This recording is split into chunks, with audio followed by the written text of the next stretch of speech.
السلام عليكم، عاملين ايه؟ اخباركم؟ وحشتوني جدا جدا جدا. طبعا انا راجع من الشغل، لقيت بقى حاجات كتير قوي كنت محضر لها، والقماش الحمد لله نشف. قلت بقى البس المخدات دي واحدة ورا التانية ورا التالتة، يا نهار اسود دول ما بيخلصوش. خلصوا عليا، خدوا مني وقت كتير ومجهود. طبعا بقى ما انا مش ست بيت زي الاستاذة شيمو، بس هي حامل ولا لازم نستحملها. بس انا بالصراحة خلاص جبت اخري خلاص. بعد كده لما خلصت دخلت على الصالة زي ما انتوا شايفين كده، العيال عاملاها ملعب كورة. قلت بقى انضف الحاجات دي واحط كل حاجة مكانها. عجلة بودي باشا، وبعد كده ادخل الالعاب كلها واحدة ورا التانية. وخلاص نضفت الصالة من الحاجة اللي فيها. وبعد كده بقى ايه، قلت اجيب المخدات وافرشها واظبطها واحطها ايه كل حاجة مكانها زي ما كنت بشوف شيمو وهي بتعمل. طبعا الشغل اللي انا بعمله اللي انتوا شايفينه ده بعد الشغل بتاعي، يعني الساعة دلوقتي 3 وداخلة، يعني فاضل ساعة كده والفجر يأذن.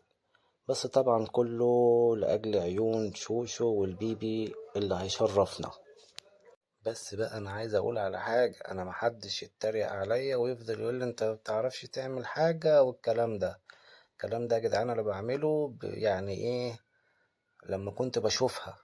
فيا رب يكون يعجبها، بس على الاقل ان هي ما تشيلش ولا تحط، عشان خاطر الدكتور منعها من اي حركة. وبس خلصت الصالة وبعد كده دخلت البلكونة لقيتها مطربة جدا. ايه ده؟ طبعا بدور على الحتة، طلعتها وقلت بقى ايه، نضفها من التراب وامسح السور ده بالمية كده فوطة مبلولة، واطلع السجادة ويلا بينا بقى على القتال. نلبس الزنط عشان محدش بقى ايه يتبهدل تراب. والزو والزو والزو. وعملت السجادة وبص اديتها علقة نار نار. وبعد كده بقى دخلتها جوه، قلت لها خش جوه بقى ايه تركني لحد ما اشوف اصحابك التانيين. مسكت بقى الانبوبة، وبعد كده بقى مسكت البلكونة.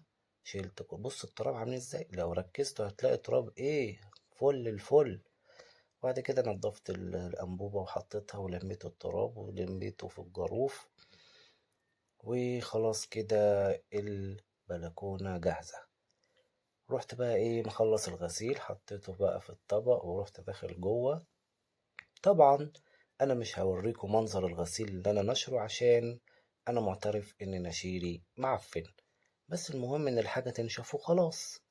وخلصنا كده وجيت انام، لقيت الاستاذة عايزة ايه تلعب دور طاولة. وطبعا كالعادة هي اللي الظهر بتاعها اللي يكسب. والحمد لله نامت مبسوطة.